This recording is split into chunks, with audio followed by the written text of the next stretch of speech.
ভাই ভিডিও কেমনে করে এটা আমি জানি না, আর এডিটিং মেডিটিং এগুলো আমি জানি না, সুতরাং ভিডিও খারাপ হইতে পারে, ক্ষমা সুন্দর দৃষ্টিতে দেখি। আমি ব্রাজিল আর আর্জেন্টিনা যে কোপা আমেরিকা এটা নিয়ে দুই চারটে কথা বলতে চাই। তো বিষয়টা হলো, এমবাপ্পে একটা কথা বলছিল যে Copa America Copa America, euro cup euro cup. ঠিক আছে, তো তার কথায় যে কতটা লজিক ছিল তা এখন বোঝা যাচ্ছে।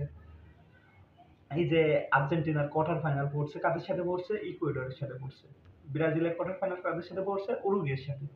ঠিক আছে, এখন কথা হলো যে এই সময় আবার অনেকে বলতে পারেন যে ভাই ইকুয়েডর নর্মাল টিম ঠিক আছে, উরুগুয়ে ভালো টিম সেটাও ঠিক আছে, কিন্তু আমরা তো গ্রুপ চ্যাম্পিয়ন হয়ে আছি, সেই কারণে আমরা নর্মাল টিম পাইছি। আপনারা তো আর ব্রাজিল তো আর গ্রুপ চ্যাম্পিয়ন হয়নি, এই কারণে ওরা একটু শক্তিশালী টিম পাইছে।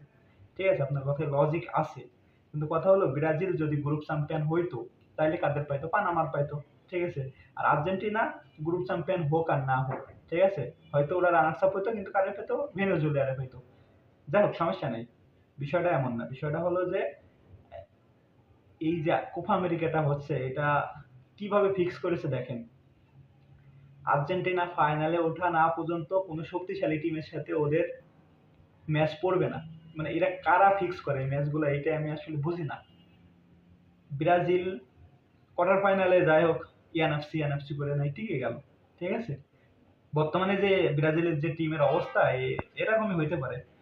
ব্রাজিল কোয়ার্টার ফাইনাল থেকে জিতে সেমিফাইনালে উঠবে, কাদের সাথে ম্যাচ করবে, কলম্বিয়ার সাথে। আর আর্জেন্টিনা কোয়ার্টার ফাইনাল থেকে জিতে সেমিফাইনালে কাদের সাথে পড়বে, হয় কানাডিয়া নাই ভেনেজুয়েলিয়া। ঠিক আছে, তো এদের ম্যাচ এমন ভাবে ফিক্স করা যে ফাইনালের আগে আর্জেন্টিনার কোনো ভালো টিমের সাথে ম্যাচ পড়বেই না, নকআউট স্টেজ থেকে কোনো ভালো টিম পাবে না ওরা।